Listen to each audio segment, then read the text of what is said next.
Music, cinema പാട്ട് കേട്ടുകൊണ്ടിരിക്കുമ്പോൾ മരിച്ച ചെറുപ്പക്കാരനില്ലേ? ഉണ്ട്. സിനിമാ തിയേറ്ററിലേക്ക് പോകുമ്പോൾ ആക്സിഡന്റായി മരിച്ചവരില്ലേ? ഉണ്ട്. എങ്ങനെയാ അവരൊക്കെ പറയാ? വാപ്പ ഇടുന്ന വരുന്നത് മോന്റെ മയ്യത്തസ്കാരം കഴിഞ്ഞിട്ട് മരിച്ചു. എങ്ങനെ? ആക്സിഡന്റ് ആയിട്ട്. എവിടെ നിന്ന് ആക്സിഡന്റ് ആയത്? ഇന്നാലും നടത്തുന്നു.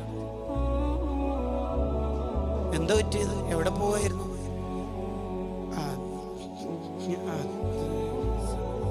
വാപ്പാക്ക് പറയാൻ കഴിയോ? സിനിമക്ക് മുമ്പ് മരിച്ച മോന്റെ പേരിൽ മയ്യത്തസ്കരിച്ചിട്ട് വരികയാണ് പറയാൻ പറ്റുമോ? അത്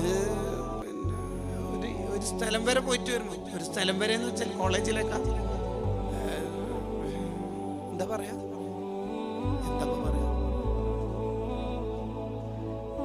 നീട്ടി വളർത്ത മുടിയുമായിട്ട് നമ്മൾ മരിച്ച ആക്സിഡന്റായി മരിച്ചു പോയാൽ പള്ളിയിൽ നിന്ന് ഇറങ്ങി വരുന്ന മുത്തുമൂമിനിങ്ങൾ, പ്രായമുള്ള ഉപ്പാപ്പമാര് പറയും ഇത് മൂമിനല്ലാന്ന് തോന്നുന്നു.